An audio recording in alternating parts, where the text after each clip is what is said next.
Hello everyone, welcome back to my channel. I hope you're all doing well. पहले आप ध्यान से सुनिए, उसकी बात मैं बताती हूँ। ये वीडियो आपको कैसा लगा जरूर कमेंट करके बताइएगा। तो लीजिए सुनिए। अब वो चुनाव कैसे जीतेंगे? जनता उनके खिलाफ हो गई है, पूरे देश की जनता उनके खिलाफ हो गई है, बंगाल की जनता उनके खिलाफ। कैसे जीते चुनाव? तो उन्होंने बैठ के एक षड्यंत्र किया, वोटर लिस्ट बदल दो। 27 लाख वोटर, बंगाल के 27 लाख वोटर उन्होंने वोटर लिस्ट से काट दिए। 27 लाख कम होते हैं क्या? इस दुनिया में कई देश ऐसे हैं, छोटे छोटे देश, जिनकी जनसंख्या 27 लाख, पूरे के पूरे देश उड़ा दिए उन्होंने। वोटर लिस्ट से 27 लाख वोट काट दिए।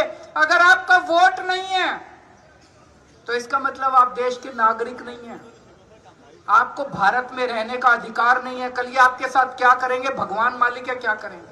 और कैसे लोग हैं? अखबारों में मैं तो दिल्ली बैठ के कहानियां पढ़ता हूं। मां का वोट है, पिताजी का वोट है, बेटे का वोट काट दिया।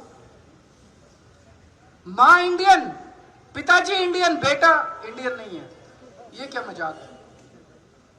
पर 100 साल से, 150 साल से, 200 साल से इंडिया में रह रहे हैं, बंगाल में रह रहे हैं, बेटे का वोट काट दिया। बेटे का वोट है, बहन का वोट है, बाप का वोट काट दिया। अब चुनाव के बाद इन सबका क्या करेंगे? 27 लाख लोगों का क्या करेंगे? 27 लाख इनको देश से भगाएंगे क्या? इनको कहां ले जाएंगे? आपके सारे अधिकार छीन लिए। ये 27 लोगों को कोई सरकारी सुविधा नहीं मिल पाएगी।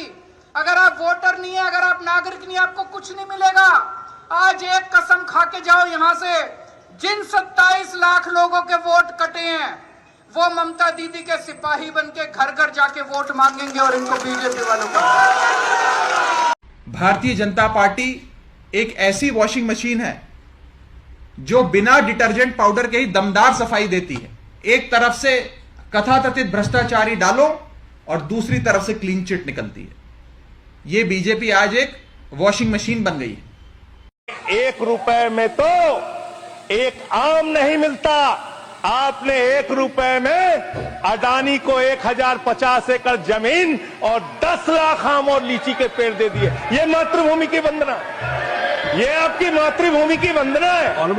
आप मातृभूमि को बेचकर मातृभूमि की वंदना कर रहे हैं। मातृभूमि की वंदना हिंदुस्तान के एयरपोर्ट को बेच के नहीं हो सकती। मातृभूमि की वंदना रेल को बेच के नहीं हो सकती, सेल को बेचकर नहीं हो सकती, समुद्री तटों को बेचकर नहीं हो सकती, कोयला और गैस को बेचकर नहीं हो सकती, हिंदुस्तान की जमीनों को बेचकर नहीं हो सकती। गृह मंत्री अमित शाह जी, बहुत स्वागत है आपका आज तक पर। आपकी आंखों में एक सपना है कि 17वां राज्य जिसमें बीजेपी का मुख्यमंत्री हो वो पश्चिम बंगाल बनेगा। किस आधार पर आपको लग रहा है कि ये पूरा हो सकता है? चुनाव आयोग के आधार पर। अभी बात आई समझ में? अगर अभी भी नहीं समझे तो ये गोमूत्र और गोबर की असर है। अरे भाई थोड़ा सा सोचिए, दिमाग किस लिए है? This country belongs to us, not to those who thrive on empty promises. How long will we let people be fooled? The time has come to awaken and understand. If not for yourself, at least wake up for the sake of the country. This land is our mother.